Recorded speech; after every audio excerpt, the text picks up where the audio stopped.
You're listening to Civic Media. You can tune into any of our live shows on any radio station across the state with the Civic Media app. Find us in your phone's app store and listen anytime, anywhere.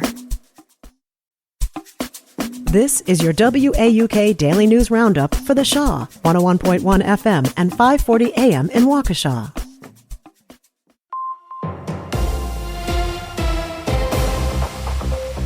For 540 WAUK News, I'm Stuart J. Waddles. A new downtown Milwaukee housing facility is now open to help those getting back into society after incarceration.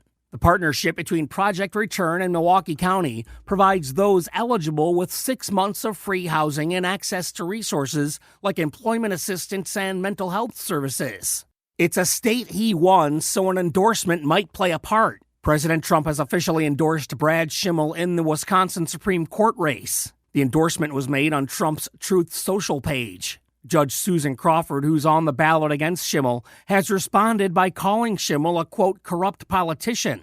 Postal workers and their supporters gathered in Milwaukee, Kenosha, and cities nationwide yesterday. They were voicing opposition to the Trump administration's efforts to privatize the Postal Service and cut thousands of jobs. The protests were organized by the National Association of Letter Carriers. The federal deadline for updating ID to Real ID is approaching. Jimmy Koska has more. Over 1/3 of Wisconsin driver's licenses have still not been updated to Real ID, with the deadline under 2 months away. A Real ID is required to fly domestically or to enter federal buildings as of May 6th, although people can still use another form of ID, such as a passport, to fly. The Wisconsin Department of Transportation says about 37% of driver's licenses in the state have not yet been updated. A full list of documents needed for the update and more information is available on the Wisconsin DMV website. It's a state title for the Tosa West Trojans. The team won the WIAA Division II Boys Basketball Championship with a 60-57 overtime victory against Racine Park. That was at the Kohl Center Saturday. It was a game that featured 13 lead changes and 7 ties. It's the first state title for the school. And that's news on 540 WAUK. I'm Stuart J. Waddles. The Badgers women win the Frozen Four. Hi, I'm Mike Clemens with sports. The Wisconsin women's hockey team beat Ohio State 4-3. Kirsten Sims with 2 goals, one to tie it up, the other for the win in overtime. All year, we have been unbelievable all year, top to bottom. This team has had so much depth. There's so much talent everywhere. To just be able to come out on top and prove it time and time again, and then to really prove it in a game like this, and this is a huge adverse game that we had to go through, and to be able to still come out on top just shows how incredible of a group this is, and I couldn't be happy enough for us. It's the 8th time the Badgers have won the women's national title under head coach Mark Johnson, who praised Sims' performance. National championship game. If you miss, the game's probably over. Then it comes down to who wants to step up. A couple players mentioned Kirsten. The ownership's hers. I'll take it. Okay, go get it. There's a team celebration open to fans tonight at the LeBron Arena in Madison. NBA, the Bucks are in Phoenix against the Suns. Milwaukee beating the Kings over the weekend 114-108. With sports, I'm Mike Clemens.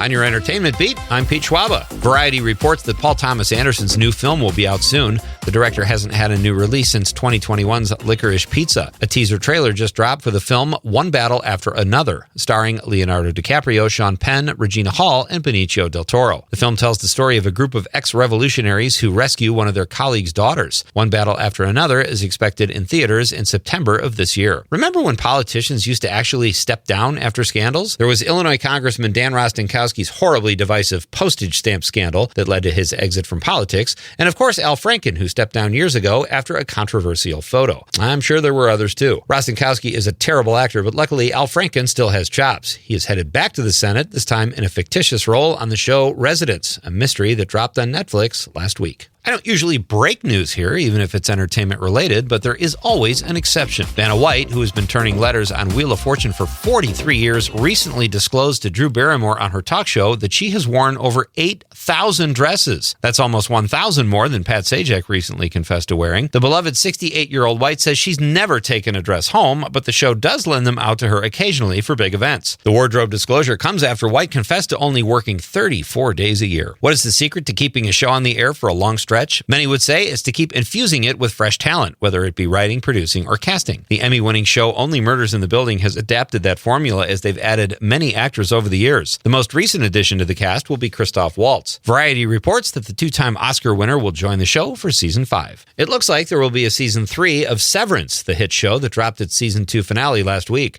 Director and executive producer Ben Stiller say there will not be as long a wait for Season 3 after there was a huge gap in between Seasons 1 and 2 thanks to the COVID-19 pandemic. The Apple TV show has been a giant hit for the streamer, which shouldn't be a surprise given 35 people have producer credits, including Ben Stiller and star Adam Scott. I'm late to the party and just started Season 1. If you want to share your thoughts on Severance or whatever you're watching, tune into Nightlight and let's discuss. If you're looking to get into the entertainment business but are lacking material, you might be interested in a piece of intellectual property that just hit the market. The rights to the Texas Chainsaw Massacre have become available, and there will most likely be a bidding war between studios and/or actors who want to star. Or you. All you need are some deep pockets. For more showbiz fun, tune into Nightlight with me, Pete Schwaba, weeknights from 6 to 8 p.m. on the Civic Media Radio Network.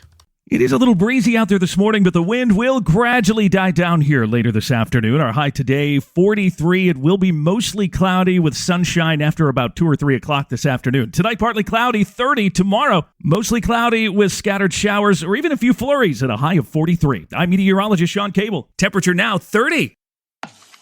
That's your WAUK Daily News Roundup from Civic Media. Subscribe to this podcast on Spotify, Apple, or wherever you find your podcasts. Find more news at WAUKradio.com.